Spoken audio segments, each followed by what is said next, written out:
माझे नाव मनीषा पन्नाथ खोमणे. मी आता 9वी या वर्गात शिकत आहे. माझ्या शाळेचे नाव राजेश्वर विद्यालय कर्जत. मी त्या शाळेच्या ग्रंथालयातून पुस्तक घेतो. त्या पुस्तकाचे नाव गाडगेबाबा बोलतो. त्या पुस्तकाचे लेखक प्राचार्य श्री भागवत. मी गाडगेबाबांचं जीवनचरित्र वाचत होते. तसं मी ते वाचत होते. त्यात मला असा बोध झाला की गाडगेबाबा किती निस्वार्थी मनाचे होते, कधीच स्वतःचा विचार न करता ते जगाचा विचार करत आणि आपण फक्त आपला स्वार्थ बघतोय, आपलाच विचार करतोय. गाडगेबाबा सांगतात की माणुसकी हाच माणसाचा खरा धर्म. गाडगेबाबा हे निरक्षर होते.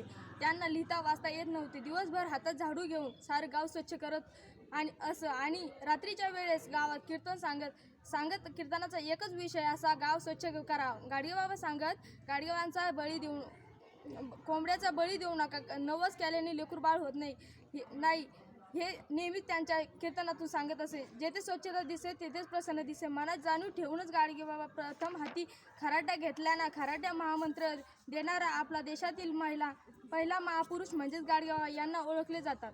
सार्वजनिक स्वच्छतेच्या पवित्र कार्यक्रमाचा पाया प्रथम गाडगेबाबांनी घातला. बाबा दुसऱ्यांचं दुःख पाहून दुःखी होतात आणि दुसऱ्यांना दुःख पाहून दुःखी होतात. आपलं जे असतं तेच आपलं नसतं हे गाडगेबाबा सांगतात. असे बापांना अंधश्रद्धेवर विश्वास नव्हता आणि गावागावात नुसतं सांगत असे की माणूस देव पाहता, बाबा भाकरीचं रूप तो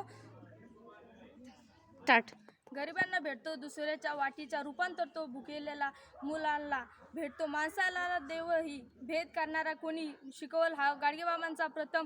माणूस हा जगातील एक सर्वक्षण प्राणी. तो सामाजिक असतो. धर्माच्या नावावर समाज चाललेला दुसऱ्यांचा आणि लाडवून पाहून बाबांना दुःख होतो. असे बाबांनी अनेक ठिकाणी धर्मशाळा बांधल्या. म्हणजे स्वतःची शिस्त, संयम, श्रम, प्रार्थना आणि सेवा या शब्दाचा अर्थ स्पष्ट करा.